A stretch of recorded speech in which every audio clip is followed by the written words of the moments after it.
नमस्कार साथियों, मेरा नाम है मनीष भारती। आपका मैं संस्कृति आईएएस प्लेटफॉर्म पर स्वागत करता हूं। साथियों, 2024 को चुनावों का साल कहा जा रहा है। क्यों ऐसा कहा जा रहा है? क्योंकि कहा जाता है कि 2024 में 50 से अधिक देशों में चुनाव होना है। आप जानते हैं कि 2024 के शुरुआत में ही पाकिस्तान में चुनाव संपन्न हो गया, उसके बाद रूस में चुनाव संपन्न हुआ है, भारत में चुनाव प्रस्तावित है। इलेक्शन कमीशन ने तारीखों की घोषणा कर दी है और जून में इसका रिजल्ट भी आ जाएगा। उसके बाद अमेरिका में भी चुनाव होना है। 50 से अधिक देशों में चुनाव होगा। अब जाहिर सी बात है, मतदान जो है या चुनावी प्रक्रिया जो है, लोकतंत्र में एक बड़ा उत्सव माना जाता है और इसी उत्सव में महिलाओं की कितनी भागीदारी है, इसको लेकर के हम बात करेंगे। यदि तकरीबन वैश्विक आधार पर पूरी जनसंख्या को आप ले लें तो कहा जा रहा है कि यदि 50 से अधिक देशों में इस बार चुनाव होना है 2024 में, तो दुनिया की आबादी का तकरीबन 45% से अधिक लोग जो है वो मतदान कर रहे होंगे। इस बात पर ध्यान दीजिए, यानी कि 2024 एक ऐसा वर्ष होने जा रहा है जिसमें दुनिया के तकरीबन आप कह सकते हैं कि 50% यानी कि आधी आबादी इस पूरी दुनिया की मतदान में हिस्सा ले रही है। तो लोकतंत्र के लिहाज से 2024 का साल बहुत महत्वपूर्ण होने वाला है। वहीं एक बात गौर करने की है कि जब पूरे साल भर चुनावों की बात की जाएगी, मतदान की बात की जाएगी, तो महिलाओं की क्या स्थिति है? इसमें दोनों ही बात हैं कि महिलाओं की स्थिति एक तो मतदाता के रूप में हो सकता है, ठीक है, कि मतदाता को लेकर के कि उन्हें कब मतदान देने का अधिकार वगैरह मिला, किस देश में किस तरह से यह प्रक्रिया आगे चला। दूसरी बात यह हो सकती है कि राजनीति में इनकी स्थिति क्या है, यानी कि इनके प्रतिनिधित्व की बात की जाएगी, ठीक है, कि किसी भी, जैसे कि भारत में लोकसभा हो गया, विधानसभा हो गया या राज्यसभा हो गया, वहां पर महिलाओं की स्थिति क्या है, राजनीतिक प्रतिनिधित्व को लेकर के बात किया जा रहा है। तो इसमें हम इस डिबेट में वैश्विक स्तर पर राजनीति में महिलाओं की क्या स्थिति है, प्रतिनिधित्व को लेकर के उसको लेकर के बात करेंगे और फिर भारत की स्थिति को भी देखेंगे, ठीक है। चलिए अब इस डिबेट को आगे बढ़ाते हैं। द हिंदू ने इस पूरे खबर को बहुत एक अच्छे तरीके से एक आर्टिकल में कवर किया है। आप द हिंदू पर जाकर के इसे बहुत अच्छे से पढ़ भी सकते हैं। वैसे इसके मूल बात को मैं आपको बताते चलता हूं। जैसा कि मैंने पहले भी कहा कि भारतीय लोकतंत्र के लिए भी एक उत्सव का समय है, क्योंकि 17वीं लोकसभा का चुनाव जो है वह प्रस्तावित कर दिया गया है और महिलाओं की तादाद भी इसमें बढ़ती हुई नजर आ रही है। तो देखना पड़ेगा कि वैश्विक स्तर पर क्या स्थिति बनी हुई है महिलाओं को लेकर के और किस तरह से यह स्थिति जो है आगे बढ़ रहा है। देखिए, वर्तमान चुनावी मुद्दों में आजकल क्या है, लैंगिक मुद्दा प्रमुख हो गया है, ठीक है। आजकल इस बात की वकालत काफी की जाने लगी है कि राजनीति में भी लैंगिक समानता हो, महिलाओं के अधिकार को सुनिश्चित किया जाए पार्लियामेंट के अंदर, ठीक है। अब इसको लेकर के अगर आप देखेंगे, भारत के कुछ उदाहरण मैं बताऊं तो हाल ही में महिला आरक्षण बिल पास किया गया है। आप देखते हैं कि पार्लियामेंट में और विधानसभा में महिलाओं की जो स्थिति है वह राजनीतिक प्रतिनिधित्व के लिहाज से काफी कम है।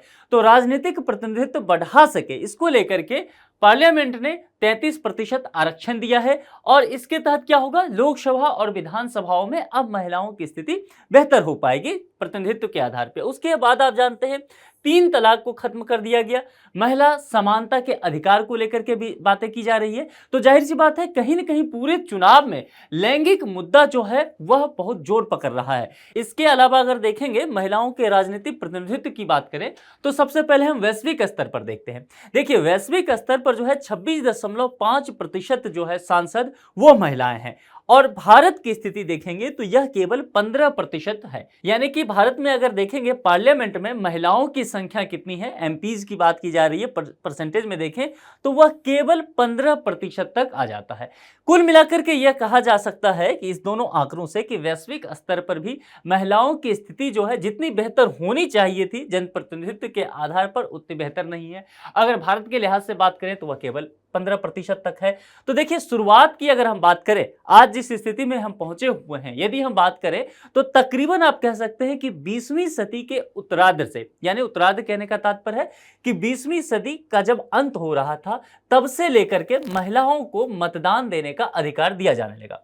बहुत से देश ऐसे हैं जहां पर जब वो स्वतंत्र राष्ट्र हुए, जब मतदान की बात की गई, लोकतांत्रिक प्रक्रिया में आए, तो शुरुआत में महिलाओं को वोट देने का अधिकार नहीं दिया गया। शुरुआत में केवल पुरुषों को ही वोट देने का अधिकार दिया गया। आप जरा सोच लीजिए, कि किस तरह से लैंगिक भेदभाव हुआ, महिलाओं को इस लायक नहीं माना गया कि वो वोट दे सकते हैं, वे अपने प्रतिनिधि चुन सकते हैं। लेकिन समय के साथ देखा गया कि परिवर्तन आ रहा है और 20वीं सदी के उत्तरार्ध आप कह सकते हैं और 21वीं सदी के शुरुआत में इस तरह के काम देखे गए कि विभिन्न देश जो है अपने यहाँ संविधान में संशोधन करके महिलाओं को मतदान करने का अधिकार दे रहे हैं। यदि इसमें बात करें तो न्यूजीलैंड अपने आप में एक बहुत बड़ा उदाहरण पेश करता है। न्यूजीलैंड में क्या होता है कि 1893 में महिलाओं को मतदान करने का न्यूजीलैंड में अधिकार दे दिया जाता है। उसके बाद यदि हम नॉर्वे की बात करें तो नॉर्वे में 1907 में मतदान का अधिकार दिया गया और 10% तब तक की बात की गई है जो संसदीय सीट है उस पर महिला जनप्रतिनिधि आ चुके थे। रवांडा एक अच्छा उदाहरण है। रवांडा की बात मैं आपको एक उदाहरण के तौर पर बताऊंगा और रवांडा में क्या है कि 2008 तक ये कहा गया है, ये आंकड़ा जो है 2008 तक है, रवांडा में महिलाओं को लेकर के बहुत अच्छा काम किया गया है जनप्रतिनिधित्व के आधार पर। और दुनिया का एकमात्र ऐसा देश आप कह सकते हैं 2008 तक हुआ जहां पर 50% तक जनप्रतिनिधि जो है वह महिलाएं हुई। यानी कि रवांडा में महिलाएं राजनीति में काफी अधिक सक्रिय हुई और यह अच्छा एक संकेत रवांडा के लेकर के आया, क्योंकि रवांडा में देखा गया जब प्रशासन में नीति निर्माण में महिलाओं की भूमिका बढ़ी तो वहां पर देश जो है विभिन्न क्षेत्र में बेहतर करने लगा। इसके अलावा कई और देश हैं, जैसे आप अर्जेंटीना का ले सकते हैं उदाहरण, क्यूबा का ले सकते हैं, फिनलैंड का ले सकते हैं, स्वीडन का ले सकते हैं। ये सभी देश जो है 2008 तक अगर आप देखेंगे तो यहां पर महिला जनप्रतिनिधि की तादाद काफी अच्छा होने लगा और इन सभी देशों में तकरीबन 40 से 50% तक अगर आप देखेंगे तो महिला जनप्रतिनिधि जो है वह आगे आने लगी। यानी कि महिलाओं का राजनीति में इन देशों में सक्रिय रूप से भूमिका बढ़ने लग गया है। ठीक है, इसको लेकर के अब देखिए यहां पर जो है इंटर पार्लियामेंट्री यूनियन यानी कि आईपीयू, इसने एक आंकड़ा निकाला। इस आंकड़े के अनुसार अगर वैश्विक स्तर पर देखेंगे तो रवांडा में महिला सांसदों की संख्या सबसे अधिक आज की तारीख में 2008 में 50% हो गया और आज की तारीख में देखेंगे तो तकरीबन यह 61% के आसपास जा चुका है। ठीक है, महिलाओं के लिए संसद में 50% तक आरक्षण की व्यवस्था की गई है। किन किन देशों में? तो जहां पर आप देखेंगे फ्रांस है, दक्षिण कोरिया, नेपाल और अर्जेंटीना। भारत में अभी अभी किया गया है कितना? 33% आरक्षण। यह बहुप्रतीक्षित डिमांड था, बहुत लंबे समय से ये मांग चल रहा था कि भारत में महिलाओं के लिए पार्लियामेंट में, विधानसभाओं में 33% आरक्षण दिया जाना चाहिए, जो कि हाल ही में किया गया। अर्जेंटीना, मैक्सिको और कोस्टा रिका में देखेंगे तो महिला जनप्रतिनिधि को जो आरक्षण दिया गया है वह 36% से अधिक तक ये आंकड़ा पहुंच गया है। अब कुछ आंकड़े देखते हैं, दुनिया के टॉप 10 जो आप कह सकते हैं डेमोक्रेटिक कंट्री हैं उसको लेकर के जरा चलते हैं। ठीक है, इसमें भारत को शामिल नहीं किया गया है इस आंकड़े में। अगर आप यूएस को देखेंगे तो यहां पर देखते हैं कि number of seats in lower house. ठीक है, और यहां पर उसमें लॉ मेकर्स वुमेन कितने हैं, महिलाएं कितने हैं और परसेंटेज फिर उनका निकाल लेंगे हम। ठीक है, तो देखिए अगर यूएस की बात करें तो लोअर हाउस में वहां पर 435 सीट है, जिसमें से 125 पर महिलाएं हैं और इसके आधार पर अगर परसेंटेज की बात करें तो 28.7% आता है। अगर यूके की बात करें तो यहां पर ये 34 तकरीबन कह सकते हैं कि 34% है और साउथ अफ्रीका की बात करें तो यह 46% है। तो यह आंकड़ा साउथ अफ्रीका के लिहाज से देखेंगे तो यह बेहतर माना जा रहा है। आप यूके की स्थिति को भी बेहतर कह सकते हैं। लेकिन अगर देखिए आप विकसित राष्ट्र है यूएसए, ठीक है, लेकिन यहां भी महिलाओं की स्थिति देखेंगे जनप्रतिनिधि के रूप में राजनीति में तो बहुत बेहतर नहीं कहा जा सकता है। साउथ कोरिया की बात करेंगे तो 19% पे आता है। जापान की स्थिति बहुत अच्छी नहीं है, यहां पर देखेंगे 462 जो एमपीज हैं, number of seats in lower house, उसमें से केवल 46 जो है वही वुमेन है। जर्मनी को लेकर के बात करेंगे 736 में से 258 और तकरीबन 35% तक तो अच्छा आंकड़ा माना जा सकता है।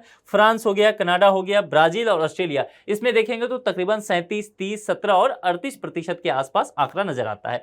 कुल मिलाकर के आप देखेंगे तो ये सभी आपको ऐसे देश तकरीबन देखने को मिल जाएगा जो कि बेहतर हालात में है, अर्थव्यवस्था के आधार पर के हैं। लेकिन वहां भी अगर आप देखेंगे तो महिलाओं की स्थिति जो है जनप्रतिनिधि के आधार पर वो बहुत बेहतर नहीं है, एक दो देशों की अगर बात छोड़ दे तो। ठीक है, उसके अलावा कुछ चार्ट्स देखते हैं। देखिए ये चार्ट जो शो कर रहा है यह उन देशों का चार्ट है जो कि यूनिवर्सल राइट देते हैं वोटिंग के लिए महिलाओं को लेकर के। ठीक है, यहां जो आपको दिख रहा है यह परसेंटेज आपको यहां पर बताया गया है और यह ईयर बताया गया है कि किस ईयर तक यह स्थिति जो है वह कहां तक पहुंचा है।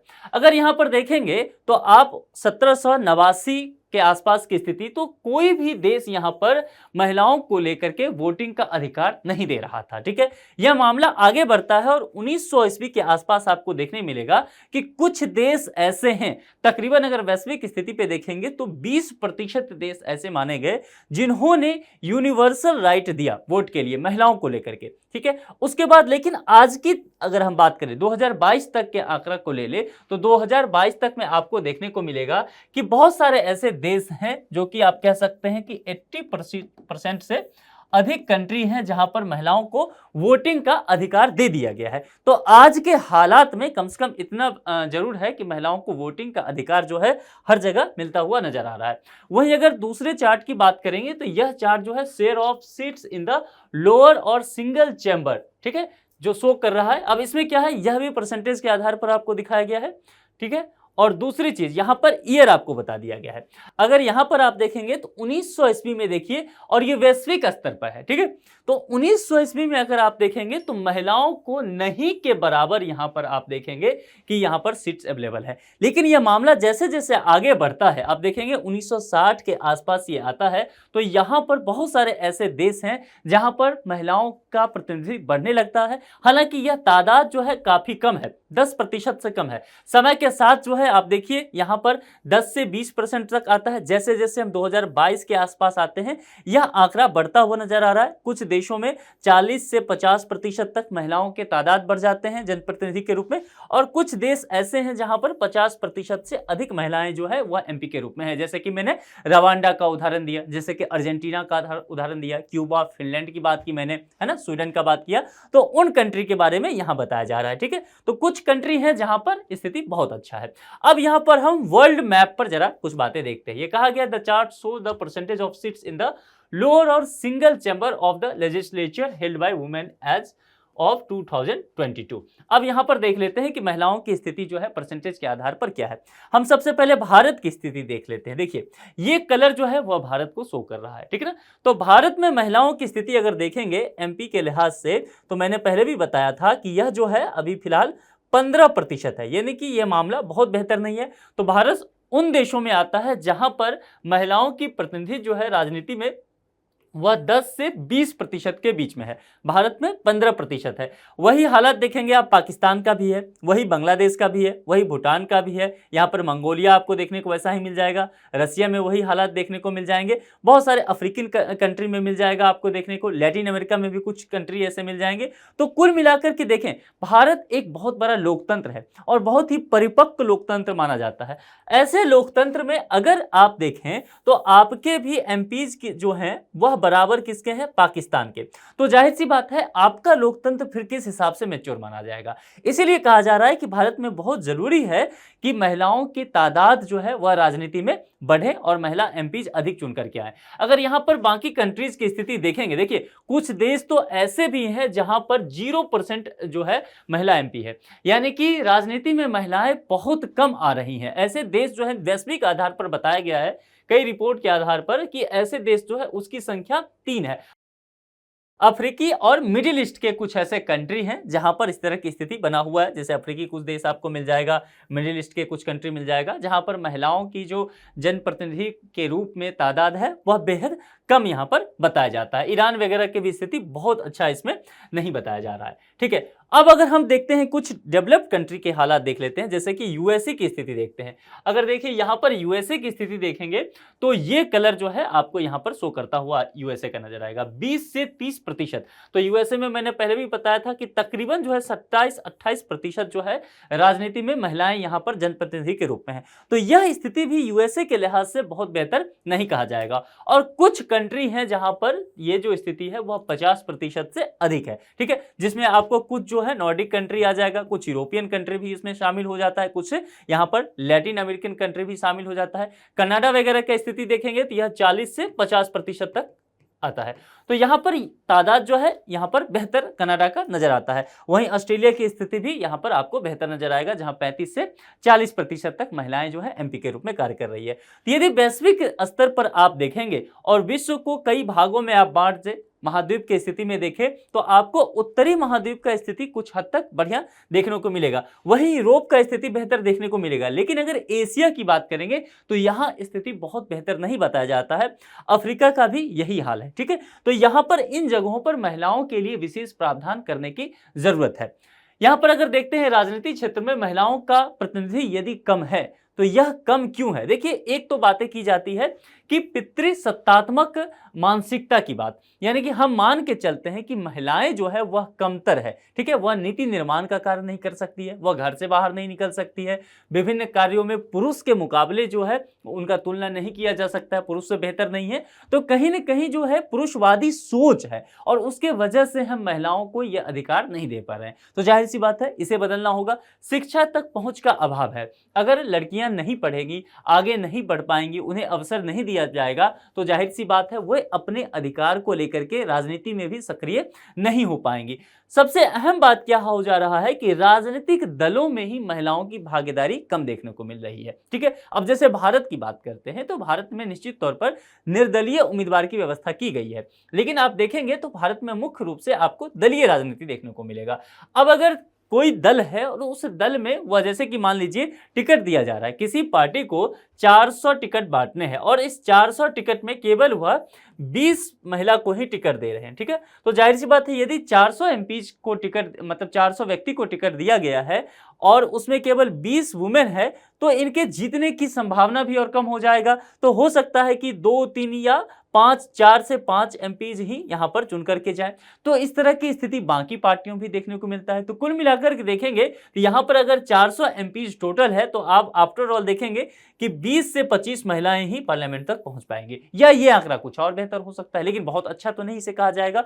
तो राजनीतिक दलों में जो है महिलाओं की सहभागिता बढ़ाना पड़ेगा और सक्रिय सहभागिता बढ़ाने की जरूरत है।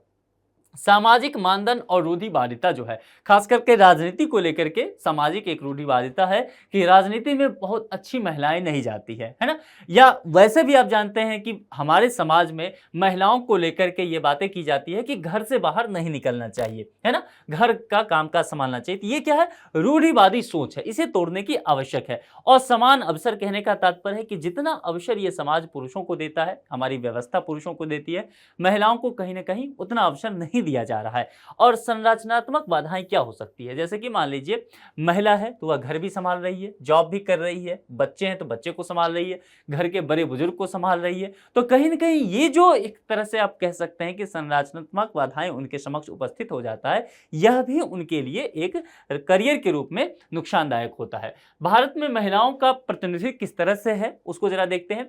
यदि लोकसभा की बात करते हैं कि जो कि हमारे पार्लियामेंट का निचला सदन है, उसमें देखते हैं वर्ष 1999 में देखेंगे तो 48 महिला सांसद हुआ करती थी। वहीं वर्ष 2019 तक अगर आप देखेंगे तो 81 महिला सांसद हैं। ठीक है, अब ये आगे देखना पड़ेगा अभी 2024 में कि ये तादाद कितना अधिक बढ़ता है या घट जाता है।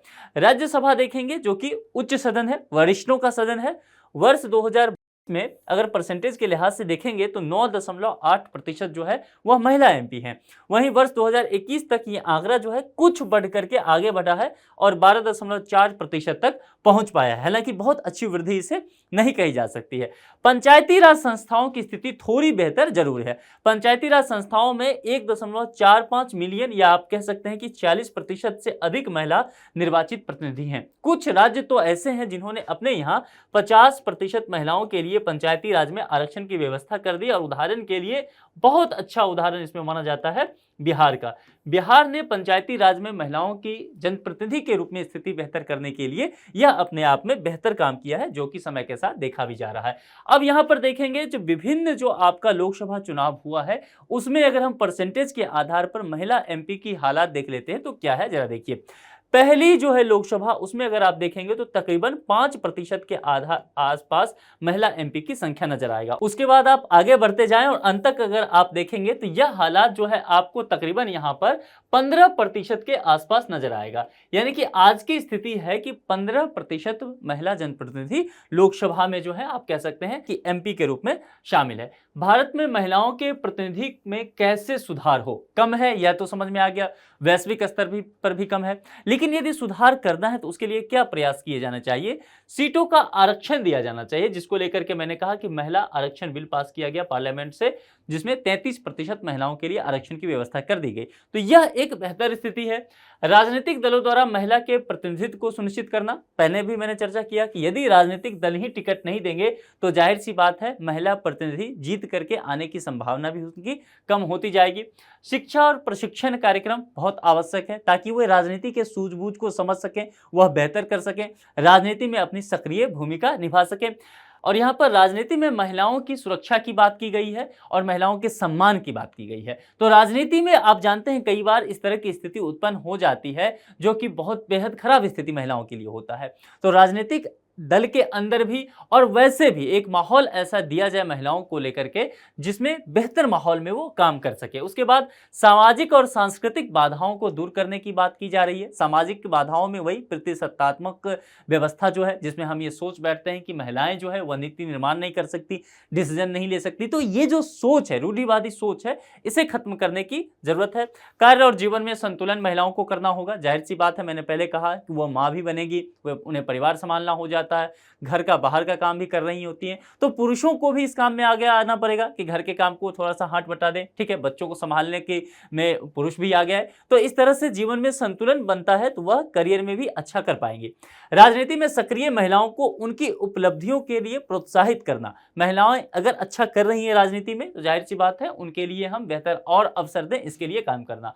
महिला प्रतिनिधित्व सुधारने में भारत सरकार के क्या क्या प्रयास हैं? पहली बात तो मैंने कहा कि पंचायती राज संस्थाओं और स्थानीय निकायों में 33% आरक्षण की व्यवस्था की गई है। इसके अलावा देखेंगे तो संसदीय समिति बनाया गया।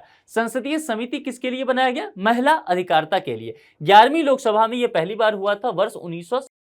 उसके बाद महिला आरक्षण अधिनियम 2023 में, जो कि 106वां संविधान संशोधन करके लाया गया और इसके तहत महिलाओं के लिए लोकसभा और विधानसभा में 33% आरक्षण की व्यवस्था की गई ताकि महिलाओं का प्रतिनिधित्व जो है राजनीति में बढ़ सके। ठीक है, तो ये पूरा एक तरह से डिबेट है, लेकिन आप यही समझिए कि आज भी 2022 की स्थिति भी देखेंगे तो तकरीबन 60 देशों की संसद की अगर आप ओवरऑल देखें तो 20% से भी कम प्रतिनिधित्व महिलाओं का है। तो आज भी स्थिति बहुत बेहतर नहीं कहा जा सकता है। इसके अलावा ये तो हो गया एमपीज के हालत, यानी कि आप राजनीति में जन प्रतिनिधित्व की बात करते हैं। लेकिन यदि आप कहें कि राज्य प्रमुख की बात करते हैं, ठीक है, किसी राष्ट्र के प्रमुख है, जैसे कि भारत में प्रधानमंत्री हैं। राष्ट्र प्रमुख क्या होता है कि उनके पास जो निर्णय लेने की पूरी शक्ति होती है, जैसे कि भारत में प्रधानमंत्री हो गए, यूएसए में प्रेसिडेंट हो गए। अगर इस लिहाज से देखेंगे तो वैश्विक स्तर पर महिलाओं की स्थिति क्या है, तो आपको और भी आश्चर्य का एक आंकड़ा देखने को मिलेगा और यह केवल 10% या उससे कम की स्थिति है। तो जाहिर सी बात है महिलाओं का राजनीति में निश्चित तौर पर जनप्रतिनिधि के रूप में स्थिति बेहतर होता नजर आ रहा है। 2022 आते आते, चूंकि ये आंकड़ा 2022 तक का है, तो 2022 आते आते स्थिति बेहतर हुआ है पहले के मुकाबले। लेकिन इतना नहीं कह सकते हैं जिस तरह की रवांडा में बेहतर काम हुआ है, जिस तरह से अर्जेंटीना में, क्यूबा में, फिनलैंड में, स्वीडन में हुआ है। तो उन देशों को एक उदाहरण बनाते हुए भारत को आगे बढ़ना पड़ेगा और विश्व को भी आगे बढ़ना पड़ेगा। चलिए अब इस मुद्दे पर एक जो है प्रश्न है प्रीलिम्स के स्तर का, देखते हैं। भारत में महिलाओं की स्थिति से संबंधित निम्नलिखित कथनों में से सही कथन का चयन कीजिए। 4 कथन यहां पर दिया गया है। महिला आरक्षण अधिनियम 2023 के तहत लोकसभा और राज्य विधानसभा में महिलाओं को 33% के आरक्षण दिया गया है। भारत में महिलाओं के लिए स्थानीय स्वशासन निकायों की बात की जा रही है। 33% आरक्षण की व्यवस्था की गई है। सी कहता है कि ए और बी दोनों सही है और डी कहता है भारत में शिक्षा के क्षेत्र में 50% आरक्षण दिया गया है। इसमें से कौन सा एक स्टेटमेंट सही है उसको आप चयन करके आप कमेंट बॉक्स में जरूर लिखिए। आप क्या सोचते हैं कि भारत में 2024 में जो लोकसभा चुनाव होने वाला है, क्या इसमें महिलाओं की तादाद बढ़ने वाली है जनप्रतिनिधि के रूप में? क्या इस बार अधिक महिलाएं चुन करके पार्लियामेंट तक पहुंच पाएंगी? आपके जो भी विचार हैं कमेंट बॉक्स में जरूर लिखिए। आज के इस लेक्चर में इतना ही रखते हैं। किसी दूसरे लेक्चर में किसी दूसरे मुद्दे के साथ मुलाकात होगी। अपना बेहद ख्याल रखिए। Thank you.